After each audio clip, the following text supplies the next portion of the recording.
Exchange Bethesda. Good morning, America. This morning, Rosenstein's reply, the Deputy Attorney General responding to a bombshell report claiming he suggested secretly recording President Trump. The president taking aim at the Justice Department overnight. There's a lingering stench, and we're going to get rid of that, too. The new calls now for Rosenstein's impeachment. Deadline extended. Republicans granting a few more hours to Dr. Christine Blasey Ford, who is accusing Supreme Court nominee Brett Kavanaugh of sexual assault. The ongoing negotiations over whether she'll testify before the Senate Judiciary Committee, and the outrage over a presidential tweet.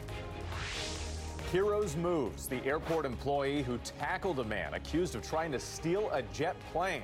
What went through his mind as he brought the man down? His fear that it could be another 9/11. This isn't going to happen again. And what we're learning about the suspect this morning.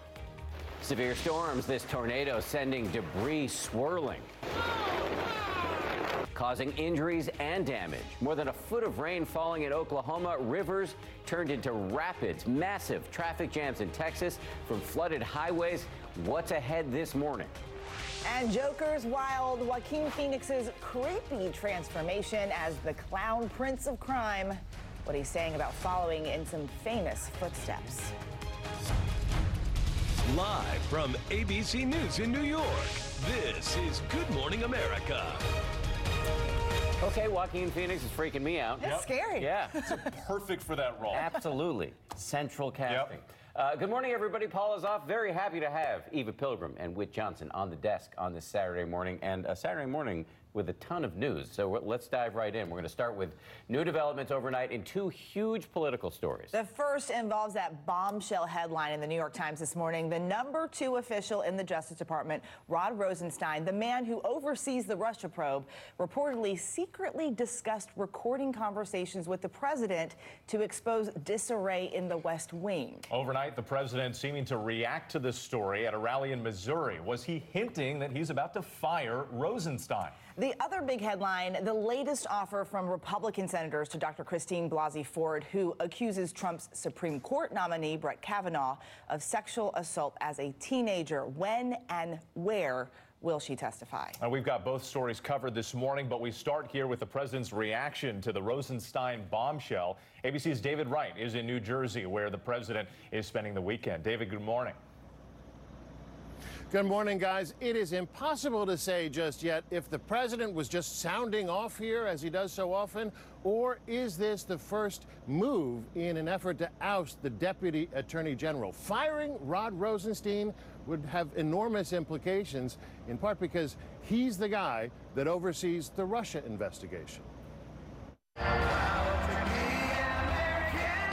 At his rally in Springfield, Missouri, President Trump made it clear he's not done draining the swamp. You've seen what's happened at the FBI.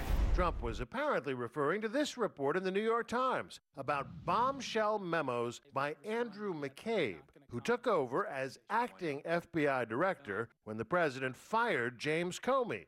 McCabe later fired as well. They're all gone. They're all gone. They're all gone. But there's a lingering stench, and we're going to get rid of that, too. According to sources, the memos are notes from a May 2017 conversation in which Deputy Attorney General Rod Rosenstein reportedly suggested McCabe or others wear a wire when meeting with President Trump and discussed invoking the 25th Amendment to remove a president who's unfit for office. According to the memos, Rosenstein suggested he could recruit members of the cabinet to endorse the plan. But sources say none of this was ever carried out. The president was not secretly recorded. One source says the comment about wearing a wire was sarcastic and born out of frustration. Rosenstein first called the Times report inaccurate and factually incorrect, later offering a carefully worded denial. I never pursued or authorized recording the president, and any suggestion that I have ever advocated for the removal of the president is absolutely false. Now the president and his allies are rounding on him, some calling for Rosenstein to be impeached. What does Rosenstein have to do to get fired. It's a question the White House has been facing for months. Is the president going to fire Rod Rosenstein? I don't have any announcements at this time. The president's voiced some frustrations, but beyond that, I don't have anything to add. All of this could be establishing a pretext for firing Rosenstein, but that would be tricky because Rosenstein is the guy that hired the special counsel, Robert Mueller. He oversees the Russia investigation. Also, Andrew McCabe is not somebody that the president has treated as a reliable source in the past, and McCabe may have an axe to grind because he was fired from the FBI just hours before his scheduled retirement, and he now has a book coming out. Eva? And David, President Trump is backtracking on a plan to declassify documents related to that Russia investigation. That's right, Eva. This is a rare about-face from the president. You'll remember that just last week, I believe it was, he suggested that the FBI, he called on the FBI to release unredacted text messages about the Russia investigation from James Comey, Andrew McCabe, and others. Now he is backing away from that, saying he's not going to release them, not going to declassify them, but he reserves the right to do so in the future. Guys? All right, thanks, David. Right there in New Jersey. And out to the escalating turmoil over if, when, and how Supreme Court nominee Brett Kavanaugh's accuser will testify. Overnight, Senate Judiciary Chairman Chuck Grassley granting another extension to Christine Blasey Ford to decide whether she will appear before that committee. The deadline just hours from now. ABC's Kenneth Moten at the Supreme Court. Good morning, Kenneth.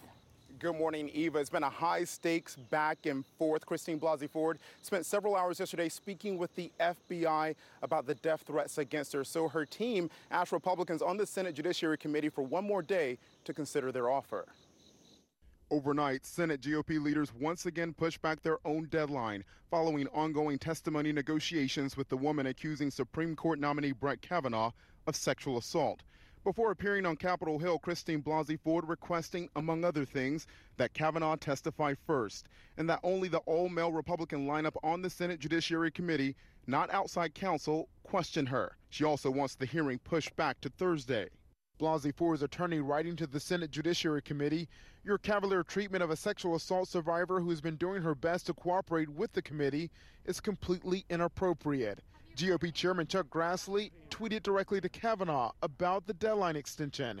"I hope you understand it's not my normal approach to be indecisive." In Springfield, Missouri. That's right. That's right. The president rallied support for his nominee. We have to fight for him, not worry about the other side. Earlier, for the first time, the president mentioned Blasey Ford by name, tweeting, "If the attack on Dr. Ford was as bad as she says, charges would have been immediately filed." The president asking Blasey Ford to produce a police report to back up her claim that Kavanaugh attacked her at a party in the 80s. Maine Senator Susan Collins, a key Republican vote, blasted the president's tweet. I was appalled by the president's tweet. We know that allegations of sexual assault are one of the most unreported crimes that exist. The Washington Post reported the California professor says she didn't come forward because she was terrified she would be in trouble if her parents realized she had been at a party where teenagers were drinking. She decided to confidentially provide the information to her congresswoman because she felt it was her civic obligation. The president's tweets questioning Blasey Ford sparked outrage on Twitter, and the hashtag #WhyIDidn'tReport, women telling their own personal stories. Assuming there's a hearing next week, Senate Democrats are still demanding to hear from others besides Kavanaugh and Blasey Ford, including an alleged witness to the alleged incident and a person who gave Blasey Ford a lie detector test she says she passed. Dan? Kenneth, thank you. That hashtag really taking off. Kenneth Moten outside the Supreme Court. So much to discuss this morning. Let's bring in a pair of ringers. From Washington, we've got ABC News political commentator Cokie Roberts, and from Texas, ABC News chief political analyst Matthew Dowd. Good morning to both of you. Really appreciate you getting up early with us on a Saturday morning. Cokie, let me start with you. Do you think, given all the back and forth here, that Blasey Ford will ultimately testify? And if she does, what do you imagine the impact's going to be? Yeah, I think it's likely that she will testify, and she needs to testify. But I think the impact depends on her testimony. If she comes forward and seems to be a totally credible person, I think that will make it very difficult for the committee to just plow ahead, as Senator Mitch McConnell said they would do yesterday. So I think it is really up to her and up to what the questioning is, and that's one of the reasons why she wants the senators themselves to do the questioning rather than a female attorney, which is what they're proposing, because she knows that they're likely to ask questions that are not going to put them in an excellent light. Yeah, on the Republican side, all male senators, Right. and they had been trying to enlist an outside female counsel to do the questioning. Matt, let me ask you, do you think Blasey Ford is likely to testify? I think she is, but I think as you referenced coming into this segment of the hashtag why I didn't report, this whole incident and this whole thing that's happened over the last week has underlined why so many assault victims don't come forward. They face their own fear and the fear of what's going to happen. They face threats, is what Dr. Blasey Ford has faced. They face intimidation. All of that we've seen played out in the course of this. I think she will. It takes a lot of courage for her to do this in the midst of this. I think she'll ultimately testify. And I agree with Koki. Not only is it what she's going to say, but how the questions are asked and in the response to those questions. I think in the end, we ought to hear from the other folks in this, the other man that was supposedly in the room at the time, and other people that are involved that have information in this. But I think Dr. Ford has showed courage, and I think she'll continue to show courage in this. And it's likely to have a big effect on the midterms. We're just weeks away from that. Let's move on to another issue that could also affect the midterms. This Rosenstein bombshell we've been talking about. He apparently, according to the New York Times, discussed secretly wearing a wire and recording the president's conversations in the West Wing to show the disarray there. Overnight, the president talked about removing the lingering stench at the Justice Department. Koki, does that signal to you that he's about to fire Rod Rosenstein? I think he's dying to fire Rod Rosenstein, but I don't know how soon he would do that. And he's getting a lot of advice, apparently, not to do that before the midterms. But he clearly wants everybody that was in that Justice Department before he got there to go. And he blames the Justice Department for investigations of him. And he hates it, and he wants it to be over. And how he gets from here to there is going to have a big political impact. Matt, if he fires Rosenstein, what are the impacts? Well, this is all like a Tom Clancy novel, isn't it? I mean, and the question is, who plays Jack Ryan in the course of this? I think I agree with Koki again, I think he wants to fire him. I think the question is the midterms, and I don't think just getting through the midterms means that he's going to be able to fire him for political reasons in this, because if the Democrats take back the House and possibly take back the Senate, if he fires a series of people, including Rod Rosenstein in the Justice Department, he opens himself up to a whole slew of investigations that everybody in the Democratic Party is prepared to do. So I think he doesn't fire him before the midterms, but I think it's totally contingent upon what happens in the midterms about whether or not he thinks he's capable of firing the people he wants to fire. Another wild morning in politics in America. Matthew Dowd and Koki Roberts, really appreciate you spending time with us. Thank you very much. Good to be with you. Well, a fugitive on the run for months accused of threatening the president is under arrest this morning. The wanted man, who was the subject of a nationwide hunt, tracked down in Ohio. ABC's Stephanie Ramos is in Washington with the dramatic takedown of the armed suspect. Stephanie, good morning.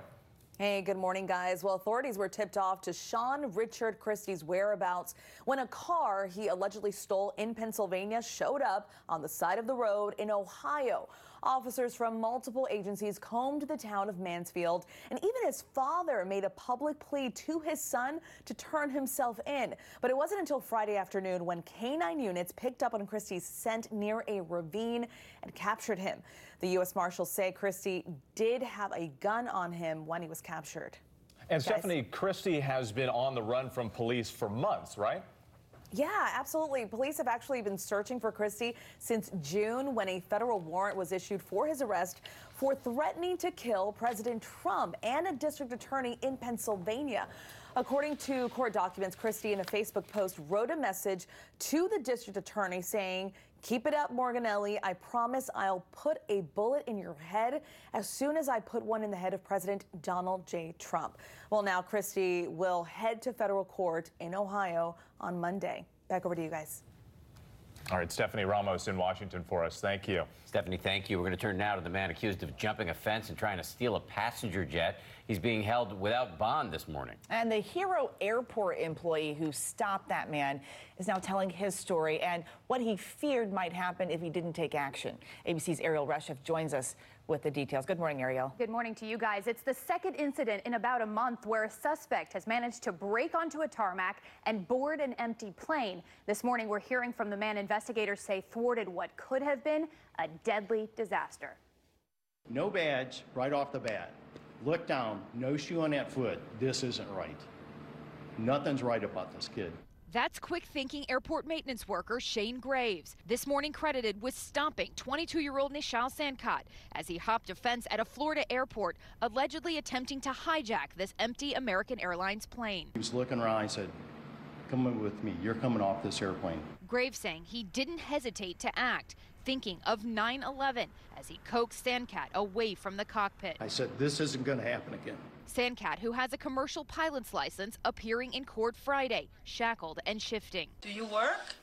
No, I'm a student. Now facing multiple charges as authorities investigate how he was able to breach that barbed wire barrier and board the Airbus early Thursday morning. Had he succeeded, FBI agents say the results could have been catastrophic. Advising us that he intended to harm himself, and in that process had no regard for the potentiality of harming others in the process. The incident sounding an alarm after an eerily familiar scene back in August. Oh my God, what is happening right now? 29-year-old Richard Russell commandeering an empty jet from Seattle-Tacoma Airport, taking it on an hour-long suicide mission that ended in this fiery crash. This looks like it's a potential copycat of the Seattle Horizon Air theft and suicide.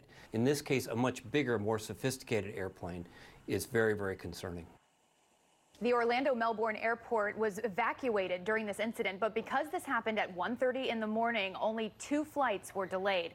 Sankot has not entered a plea, and he's due back in court in October. Yeah, if these charges are true, it's really scary. It's terrifying, and this is the second time we have to remember in just over a month. Just a wild story. Yeah. Thanks, Ariel. Well, concerns now growing that a dam breach in North Carolina in the aftermath of Florence is causing contaminants to flow into the Cape Fear River. Environmental officials are keeping close watch on a stockpile of coal ash at the Duke Energy power plant. Now, that toxic ash is laced with arsenic, mercury, and other dangerous substances. Duke Energy says it cannot rule out that the ash might be escaping into that river. And a round of severe weather striking the country overnight. Powerful winds sweeping from Ohio to New York and into Canada. While in Oklahoma, excessive rainfall is leaving some neighborhoods underwater. Rob is here with the very latest on all of it. Rob, good morning. Hey, good morning, Whit. Also into Texas and Arkansas, heavy rain falling on this. This is part of a system that over the last 48 hours has dropped damaging storm reports over 200 across the U.S. and some getting all the way into Canada. Overnight, severe weather doing major damage just north of New York. A rare tornado ripping through Ottawa, Canada, peeling off parts of buildings in the nation's capital. Debris flying through the air. A tractor trailer shredded across a highway. Several injuries reported in the region, some victims in critical condition. The southern part of that system causing massive flooding in the central U.S. Over 15 inches of rain falling in Oklahoma, submerging roads and stalling cars. This field turning into a lake, and the normally scenic Turner Falls, a raging torrent of rushing water.